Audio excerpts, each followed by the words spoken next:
নমস্কাৰ বন্ধুসকল আপোনালোকক এডুকেশ্যন ফৰ অসম চেনেলটোলৈ প্ৰথমতে স্বাগতম জনাইছোঁ। আগন্তুক অসম টেট পৰীক্ষাৰ বাবে পৰিৱেশ বিজ্ঞানৰ 50টা প্ৰয়োজনীয় প্ৰশ্ন উত্তৰ এই সেশনটোত আপোনালোকৰ বাবে লৈ আহিছোঁ। তো ইয়াৰ PDF ফাইলো আপোনালোকে পাব আমাৰ ৱেবছাইটত, ডেছক্ৰিপশ্যনত লিংক দি দিছোঁ, তাৰ পৰা ডাউনলোড কৰি ল'ব পাৰে। তো আজিৰ 1 নম্বৰ প্ৰশ্নটো হৈছে নদীৰ মুখামুখি অঞ্চলবিলাকৰ বিশেষত্ববোৰ হৈছে। তো ইয়াৰ বিশেষত্ববোৰ কেনেকুৱা? সতেজ আৰু খাৰুৱা পানী পোৱা যায়, সমৃদ্ধ জৈৱ বৈচিত্ৰ্য দেখা যায় তাতে, লগতে উৎপাদনশীলতাৰ ক্ষেত্ৰত উচ্চ উৎপাদনশীলতা দেখা যায়। 2 নম্বৰতে বন ধ্বংসৰ মুখ্য ফলাফল হৈছে বা বন ধ্বংস হোৱাৰ ফলত কি হয়, কি দেখা যায়? বন্যপ্ৰাণীৰ প্ৰাকৃতিক বাসস্থানবিলাক ধ্বংস হয় 1 নম্বৰতে। 2 নম্বৰতে পানীৰ সঞ্চালনৰ ওপৰতো প্ৰভাৱ পৰে, আৰু 3 নম্বৰতে হয় মাটি খহনীয়া। ইয়াৰ পিছতে পানী চক্ৰ বা ৱাটাৰ চাইকেল কিহে নিয়ন্ত্ৰণ কৰে বা কোনে নিয়ন্ত্ৰণ কৰে? অৰণ্যবিলাকে অৰ্থাৎ ফৰেষ্টবিলাকে এই ৱাটাৰ চাইকেলটো নিয়ন্ত্ৰণ কৰে। খাদ্য শৃংখলাৰ দ্বাৰা নিৰন্তৰ বৰ্ধিত হোৱা মাৰাত্মক ৰাসায়নিক পদাৰ্থক কি কোৱা হয়? তো এইটোক কোৱা হয় জৈৱ ঘনত্ব বা বায়' কনচেন্ট্ৰেশ্যন। ইয়াৰ পিছতে নিম্নলিখিত কোনটো পৰিৱেশৰ বাবে ক্ষতিকাৰক? পৰিৱেশৰ বাবে ক্ষতিকাৰক বহুখিনি বস্তু আছে, তো তাৰে ভিতৰত প্লাষ্টিকটো যথেষ্ট ক্ষতিকাৰক পৰিৱেশৰ বাবে। গছ কটাৰ ফলত কি হ্ৰাস হয়? তো গছ কটাৰ ফলত বৰষুণ হ্ৰাস হয়। আমি অলৰেডি ইয়াতে পাইছোঁ যে ৱাটাৰ চাইকেলটো যিহেতু অৰণ্যবিলাকে অৰ্থাৎ গছ গছনিবিলাকে নিয়ন্ত্ৰণ কৰে, তেনে ক্ষেত্ৰত যদি গছ গছনি কমি যায় তেনেহ'লে বৰষুণৰ পৰিমাণো কমি যাব। চাৰিওফালৰ পৰিৱেশত জীৱ জন্তু আৰু উদ্ভিদৰ মাজৰ সম্পৰ্কৰ অধ্যয়নক কি বোলে? তো ইয়াক কোৱা হয় পৰিস্থিতি বিজ্ঞান বা ইক'লজি। তো পৰিৱেশৰ জীৱ জন্তু আৰু উদ্ভিদৰ মাজৰ সম্পৰ্ক অধ্যয়নেই হৈছে পৰিস্থিতি বিজ্ঞান। পৰিস্থিতি বিজ্ঞান হৈছে বহনক্ষম অৰ্থনীতি, তো ইংৰাজীটো লিখা আছে ইক'লজি ইজ ছাষ্টেইনেবল ইকনমি। কথাষাৰ কোনে প্ৰস্তুত কৰিছে? এই কথাষাৰ কোনে কৈছিলে? এই কথাষাৰ কৈছিলে সুন্দৰলাল বহুগুণা। সুন্দৰলাল বহুগুণা কিহৰ লগত জড়িত হৈ আছিলে? তো সেইবিলাক আপোনালোকে আগন্তুক ছেশ্যনবিলাকত পাব, সকলোখিনি কভাৰ কৰিবলৈকে চেষ্টা কৰিম। তো ইয়াৰ পিছতে নিম্নলিখিত কোনটোক অজৈৱিক পৰিৱেশৰ অংশ হিচাপে গণ্য কৰা নহয়? অজৈৱিক হিচাপে গণ্য কৰা নহয় কাক? উদ্ভিদক। উদ্ভিদক জৈৱিক পৰিৱেশৰ অংশ হিচাপে গণ্য কৰা হয়। কিন্তু কোনে পৰিস্থিতি বিজ্ঞান শব্দটো প্ৰস্তুত কৰিছিল? পৰিস্থিতি বিজ্ঞান অৰ্থাৎ ইক'লজি শব্দটো প্ৰস্তুত কৰিছিলে আৰ্নেষ্ট হেকেল নামৰ ব্যক্তিগৰাকীয়ে। আৰ্নেষ্ট হেকেল, এইটো যথেষ্ট ইম্পৰ্টেণ্ট, আপোনালোকে এইটো মনত ৰাখিব। বেক্টেৰিয়াৰ পৰিৱেশৰ জীৱিত অংশটোক কি বুলি কোৱা হয়? তো এইটোক কোৱা হয় জৈৱিক কাৰক বা বায়'লজিকেল ফেক্টৰ। নিম্নলিখিত কোনটোক ধ্ৰুৱতৰা বুলি কোৱা হয়? ধ্ৰুৱতৰাটো হৈছে উত্তৰ তৰা, বা উত্তৰ তৰাটোক আমি ধ্ৰুৱতৰা বুলি জানো। টাইটান হৈছে কোন গ্ৰহৰ প্ৰাকৃতিক উপগ্ৰহ? টাইটান নামৰ এটা উপগ্ৰহ আছে শনি গ্ৰহৰ। মকৰ ৰেখা অৰ্থাৎ কেপ্ৰিকন লাইন কোন স্থানত আছে? তো 23.5 ডিগ্ৰী দক্ষিণত এই মকৰ ৰেখা বা কেপ্ৰিকন লাইনটো অৱস্থিত। দক্ষিণ গোলাৰ্ধৰ অৰ্থাৎ ছাউথাৰ্ণ হেমিস্ফেয়াৰ আটাইতকৈ দীঘল দিন কোনটো? তো দক্ষিণ গোলাৰ্ধত যদি আমি আটাইতকৈ দীঘল দিন চাওঁ সেইটো হৈছে 22 ডিচেম্বৰ, কিন্তু আমাৰ উত্তৰ গোলাৰ্ধৰ ক্ষেত্ৰত 22 ডিচেম্বৰৰ সময়ছোৱাত আটাইতকৈ ছুটি দিনটো দেখা যায়। সূৰ্যৰ নিকটতম গ্ৰহ কোনটো? তো এইটো যথেষ্ট ইজি, বুধ গ্ৰহটো সূৰ্যৰ নিকটতম গ্ৰহ, আৰু আটাইতকৈ দূৰত থকা গ্ৰহটো হৈছে নেপচুন। তো প্লুটো যিহেতু বৰ্তমান এই গ্ৰহবিলাকৰ শাৰীত ৰখা হোৱা নাই, তো সেইকাৰণে প্লুটোটো নধৰিব আপোনালোকে। প্লুটো বুলি বহুতে আকৌ যদি সূৰ্যৰ আটাইতকৈ দূৰৰ গ্ৰহ কোনটো সোধে সেইটো প্লুটো লিখিব পাৰে, তো তেনে ক্ষেত্ৰত প্লুটো আপোনালোকে নিলিখিব। 180 হয় একচুৱেলি, 180 ডিগ্ৰী মেৰিডিয়ানত অঁকা পৃথিৱীৰ কাল্পনিক ৰেখাডাল কি? তো এই যিডাল কাল্পনিক ৰেখা 180 ডিগ্ৰীত অঁকা, এইডালক কোৱা হয় আন্তৰ্জাতিক তাৰিখ ৰেখা বা ইণ্টাৰনেশ্যনেল ডেট লাইন। ভাৰতত কৃষিক প্ৰভাৱিত কৰা বতৰৰ আটাইতকৈ গুৰুত্বপূৰ্ণ উপাদানটো হ'ল, আমাৰ ভাৰতৰ কৃষিক প্ৰভাৱিত কৰা এই উপাদানটো হৈছে বৰষুণ। এটা নক্ষত্ৰমণ্ডলৰ ৰং কিহৰ ওপৰত নিৰ্ভৰ কৰে? নক্ষত্ৰমণ্ডল এটাৰ ৰং নিৰ্ভৰ কৰা কাৰকটো হৈছে সেই নক্ষত্ৰটোৰ পৃষ্ঠৰ উষ্ণতা। ইয়াৰ পিছতে পতনশীল তৰা বা উল্কা হৈছে, পতনশীল তৰা বুলিও ক'ব পাৰি, এই উল্কা কি? তো ফলিং ষ্টাৰ বুলি ইংৰাজীত কোৱা হয়, অথবা মেটেৰিয়ৰ বুলিও কোৱা হয়। পৃথিৱীৰ বায়ুমণ্ডলত প্ৰৱেশ কৰাৰ লগে লগে জুই লগা উল্কা বা মেটেৰিয়ৰ। তো পৃথিৱীৰ বাহিৰৰ পৰা কিবা এটা যদি শিলাখণ্ড বা তেনেকুৱা ধৰণৰ বস্তু আহে, যেতিয়া পৃথিৱীৰ বায়ুমণ্ডলত প্ৰৱেশ কৰিব ই বায়ুমণ্ডলৰ লগত খহনি খাই জুই উঠি যাব, আৰু সেইদৰে আমি পপীয়া তৰা বুলিও ক'ব পাৰোঁ, এই উল্কা আমি দেখিবলৈ পাওঁ। দিন ৰাতিৰ মূল কাৰণ হৈছে, দিন ৰাতি হোৱাৰ মূল কাৰণটো হৈছে পৃথিৱীয়ে ইয়াৰ অক্ষত ঘূৰে, এই আৰ্থ ৰোটেটছ অন ইটছ এক্সিছ। নিম্নলিখিত কোনটোক পৃথিৱীৰ যমজ অৰ্থাৎ টুইন গ্ৰহ বুলি কোৱা হয়? তো সেইটো হৈছে শুক্ৰ গ্ৰহ। শুক্ৰ আৰু পৃথিৱী প্ৰায় একে সমান। তো আৰু এটা ইম্পৰ্টেণ্ট তথ্য, শুক্ৰ গ্ৰহটো আমাৰ সৌৰজগতৰ আটাইতকৈ গৰম গ্ৰহ। সকলো ঋতুতে মেৰু তৰাটো স্থিৰ দেখা যায় কিয়?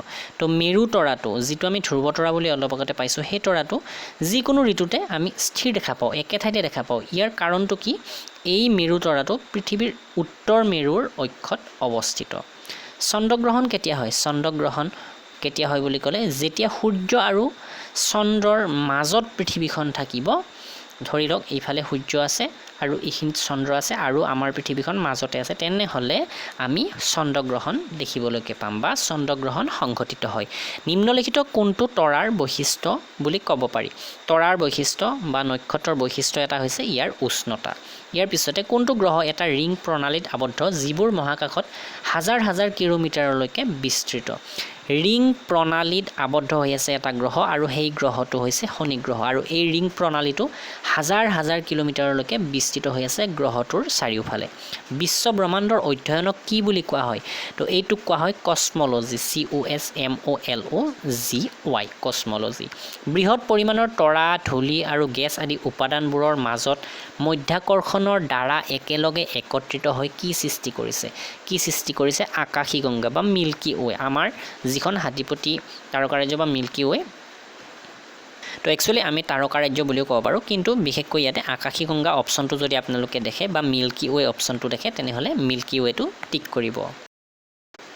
তো ইয়াৰ পিছৰ প্ৰশ্নটো, পশ্চিমে সপ্ত ঋষি অৰ্থাৎ সপ্তশেষ ইংলিছত ক'লে নক্ষত্ৰমণ্ডলক কি নামেৰে জানে বা জনা যায়?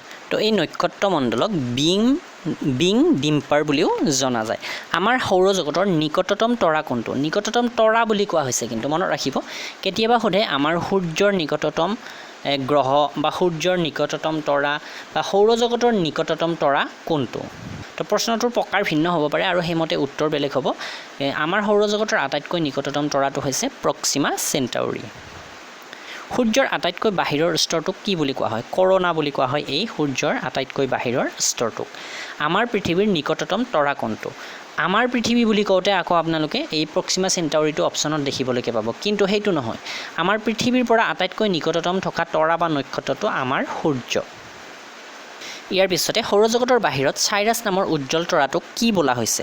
তো এইটোক কোৱা হৈছে কুকুৰ তৰা বা ডগ ষ্টাৰ। সৌৰশক্তি কিহৰ দ্বাৰা উৎপন্ন হয়? সংমিশ্ৰণ প্ৰক্ৰিয়া বা ফিউচন প্ৰচেছৰ দ্বাৰা সৌৰশক্তি উৎপন্ন হয়। অৰ্থাৎ যিটো প্ৰক্ৰিয়াৰ দ্বাৰা সূৰ্যত শক্তি উৎপন্ন হৈ আছে সেই প্ৰক্ৰিয়াটোৱেই হৈছে ফিউচন প্ৰক্ৰিয়া বা সংমিশ্ৰণ প্ৰক্ৰিয়া। সূৰ্যৰ পোহৰ কিমান মিনিটত পৃথিৱীত উপস্থিত হয়? প্ৰায় 8 মিনিটত উপস্থিত হয়। সূৰ্যৰ উজ্জ্বল অংশটোক কি কোৱা হয়? তো সেইটোক কোৱা হয় ফটোস্ফিয়াৰ। আমাৰ সৌৰজগতৰ আটাইতকৈ গৰম গ্ৰহটোৰ নাম কি? তো সেইটো হৈছে শুক্ৰ গ্ৰহ। বুধ হৈছে সূৰ্যৰ পৰা কেই নম্বৰ গ্ৰহ? বুধ গ্ৰহটো সূৰ্যৰ পৰা 1 নম্বৰত, প্ৰথম। 2 নম্বৰত আছে শুক্ৰ, 3 নম্বৰত পৃথিৱী, 4 নম্বৰত মংগল। শুক্ৰৰ আকাৰ অনুসৰি আমাৰ সৌৰজগতত কেই নম্বৰ গ্ৰহ ই?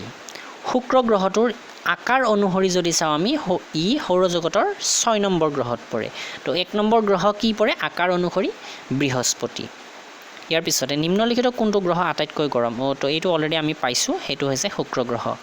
ইয়াৰে কোনটো গ্ৰহৰ উপগ্ৰহ নাই? তো অপশ্যন থাকিব, অপশ্যন মতে আমি লিখিব লাগিব। শুক্ৰ গ্ৰহৰ কোনো উপগ্ৰহ নাই। আমাৰ পৃথিৱীৰ আছে, মংগলৰ আছে, বৃহস্পতিৰ আছে, শনিৰ আছে, এনেকৈ প্ৰায়বিলাকৰ আছে, শুক্ৰৰ নাই।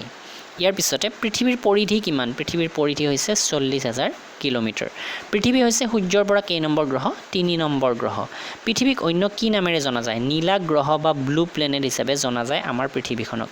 পৃথিৱীয়ে ইয়াৰ অক্ষৰ অৰ্থাৎ এক্সিছৰ চাৰিওফালে কোন দিশত ঘূৰে? এই পৃথিৱীখনৰ মাজেৰে যদি এডাল এনেকৈ আমি দণ্ড এডাল পাৰ কৰি দিওঁ, সেইডাল হৈছে অক্ষ, আৰু এই অক্ষৰ পৃথিৱী কেনেকৈ ঘূৰে? অক্ষত থাকি তো এইটো হৈছে পশ্চিমৰ পৰা পূবলৈ ঘূৰি আছে, সেইবাবে আমি পূবফালে সূৰ্য উদয় হোৱা দেখা পাওঁ। পৃথিৱীৰ সৰ্বোচ্চ কঠিন পৃষ্ঠ কোনটো? সৰ্বোচ্চ কঠিন পৃষ্ঠটো হৈছে লিথোস্ফিয়াৰ।